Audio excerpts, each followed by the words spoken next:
Em nome do Pai, do Filho e do Espírito Santo. Amém. Dando sequência às nossas meditações quaresmais, hoje estamos no quinto domingo do tempo quaresmal. O evangelho de hoje, João, capítulo 11, versículos de 1 a 45. E a referência espiritual da imitação de Cristo é o livro 1, capítulos 2, 3, 7, 13 e 24. Quando Cristo chama à vida. Quando nós estamos mais próximos da Páscoa, a Quaresma nos coloca diante do limite mais radical da existência humana, que é a morte. Aí é um ponto final na nossa história. E neste limite, a Quaresma nos leva a uma reflexão aprofundada sobre a nossa vida. O Evangelho de Lázaro não fala apenas de um milagre extraordinário, mas de um processo interior mais profundo. Jesus chega quando tudo parece perdido, quando já não há mais expectativa humana. Marta e Maria expressam a dor, a ferida e a falta de esperança, uma certa confusão.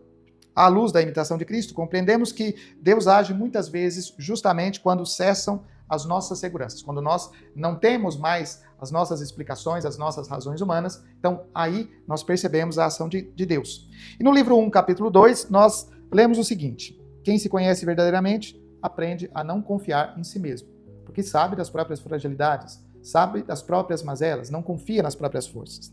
A morte de Lázaro desinstala toda a falsa autossuficiência, seja de Marta e Maria, seja dos discípulos, porque os discípulos também têm uma pressa, vamos às pressas à casa de Lázaro. E Jesus faz com que os discípulos esperem, e Marta e Maria também vivem essa insegurança. Jesus afirma: eu sou a ressurreição e a vida. Ele não aponta apenas para um futuro distante, ele diz que ele revela como presença que transforma o presente. Eu sou a ressurreição. Ele não diz que será a ressurreição. E a imitação de Cristo, no livro 1, capítulo 3, ensina: a verdade fala interiormente, sem ruído ao coração que acolhe. Aqui, tanto Maria, Marta e os discípulos precisam acolher esta novidade. É algo jamais visto, é algo jamais experimentado. Marta escuta essa verdade, ainda que não a compreenda plenamente. A fé quaresmal não exige clareza total. Não exige de nós que nós tenhamos o conhecimento de todas as coisas. Ela pede uma adesão confiante à palavra que sustenta mesmo quando o coração está ferido. Este é o meu filho amado. Evangelho da Transfiguração, segundo domingo da Quaresma, que agora nos remete para essa necessidade. Escutar Jesus, mas não apenas no momento da transfiguração, da glória. Sim, escutar Jesus também no momento da morte, no momento da dor. O choro de Jesus diante do túmulo revela que Deus não é indiferente à dor humana. Aqui nós estamos diante de uma das cenas que talvez revele muito sobre a humanidade de Jesus. Porque ele chora, como nós choramos, diante da morte de alguém que amamos, diante de alguém que nos é caro, que nos é importante. Aqui Jesus não tem medo dos seus sentimentos, não tem medo da sua dor, de demonstrar essa sua dor. Isso para nós é muito importante, porque às vezes diante da dor, nós podemos ter uma atitude de refrear, de segurar e até de esconder essa dor. Ao contrário, Jesus mostra, manifesta a profundidade dessa dor. Ele não observa de longe, ele se envolve, ele sofre e ele participa. Quando nós encontramos alguém que perdeu um ente querido, às vezes nós não sabemos o que dizer, nós não sabemos que palavra dizer a essa pessoa. E não é possível, não é preciso dizer muitas palavras, mas é importante a presença. É importante esse estar ao lado, caminhar com o outro, estar com o outro nesse sofrimento. E é exatamente isso que Jesus faz, participa. A imitação de Cristo, no livro 1, capítulo 13, recorda: não é grande quem nunca sofre, mas quem suporta com paciência e confiança. Não é grande uma pessoa que não tem experimentado sofrimentos, mas aquela pessoa que nos sofrimentos experimentou com fé a presença de Deus. Aí está a grandiosidade. Enfrentar a dor, enfrentar o sofrimento, mesmo sem compreender, tendo a certeza da presença de Deus na nossa vida. Jesus assume o peso da morte para revelar que ela não tem a última palavra. A Quaresma nos educa para uma fé que não nega o sofrimento, mas o atravessa com esperança. O grande ponto deste evangelho é mostrar como a dor humana, atravessada pelo sofrimento, no mistério da cruz, ela ganha um sentido novo, ela ganha um valor novo. Quando Jesus ordena, retira a pedra, ele envolve a comunidade no milagre. Não é Jesus que tira a pedra, mas é a comunidade, ou seja, a participação dessa comunidade. Jesus não está sozinho e ele chama a essa vivência da comunidade, ou em comunidade. O tempo quaresmal também nos convida a essa vivência quaresmal, nos mostrando que o caminho de conversão não se faz sozinho. Você não se converte vivendo uma vida isolada no seu quarto, no seu mundo, nas suas coisas, numa santidade de perfeição, mas que na realidade é isolamento. Você se converte, eu me converto, à medida que nós vivemos em comunidade, à medida que nós nos convertemos juntos como comunidade, escutando esta palavra de Deus. A ressurreição não acontece sem colaboração. A imitação de Cristo, no livro 1, capítulo 7, adverte: o amor próprio impede muitas vezes o progresso espiritual. O amor próprio, cioso das suas qualidades, das suas virtudes, né? E alguém pode se defender dizendo, não, mas eu tenho muitas qualidades, eu tenho muitas virtudes. Mas de que adiantam essas virtudes, essas qualidades, se elas não te fazem enxergar a sua própria vida? De que adianta prender-se a essas supostas qualidades, se elas não te mostram a sua interioridade, não te fazem ver os teus pecados, as suas sombras, a sua morte interior? E é por isso que é necessário esta vida em comunhão.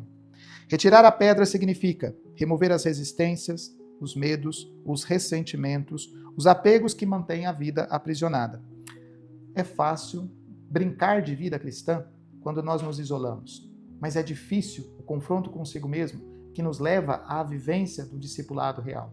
É aí que se instala, é aí que se fortalece, de fato, uma vida cristã.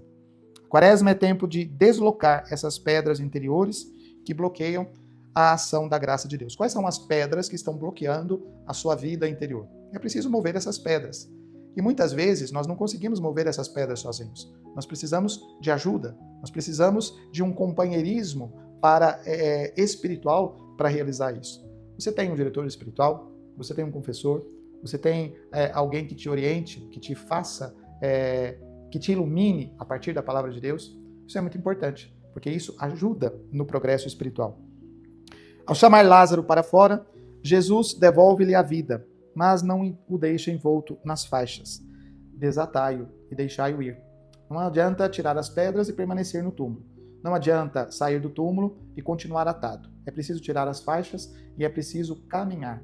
Esse é o processo proposto por Jesus. A imitação de Cristo, no livro 1, capítulo 24, afirma: o homem bom tira do bom tesouro do coração obras retas. A vida nova exige liberdade concreta. Não voltar à vida para continuar fazendo as mesmas coisas.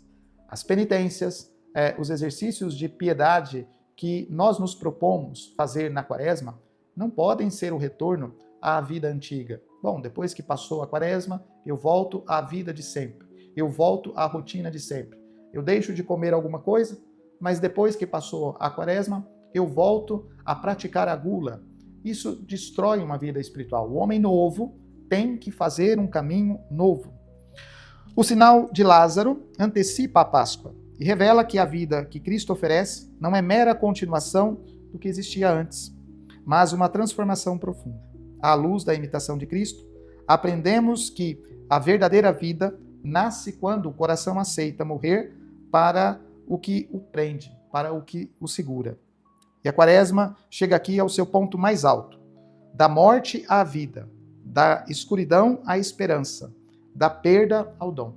E aqui nós vemos como, ao longo desta Quaresma, o Evangelho foi nos levando, foi nos encaminhando para este encontro. Depois de enxergar com a luz nova, agora nós somos chamados a retirar as pedras, sair do túmulo, tirar as faixas para caminhar com Cristo na liberdade de filhos de Deus. O quinto domingo da Quaresma nos convida a escutar Cristo, que chama cada um pelo nome. Hoje Jesus chamou Lázaro, mas o nome de Lázaro pode ser o seu, é o seu nome. E aí Jesus te chama para deixar esta vida. Onde há morte interior, ele chama para a vida. Onde há fechamento, ele chama, ele convida para a abertura. Onde há medo, ele oferece esperança. Quem se deixa alcançar por esta voz aprende que a última palavra não é do túmulo, não é da morte, mas de Deus que faz viver. Assim, o caminho quaresmal se aproxima do seu cumprimento. Preparar o coração para celebrar na Páscoa a vitória definitiva da vida. E a vida que nos é oferecida em Cristo. Assim, damos mais um passo na celebração da Páscoa e caminhamos para este encontro com Jesus no mistério da cruz e da ressurreição. Espero você na próxima meditação. Louvado seja nosso Senhor Jesus Cristo.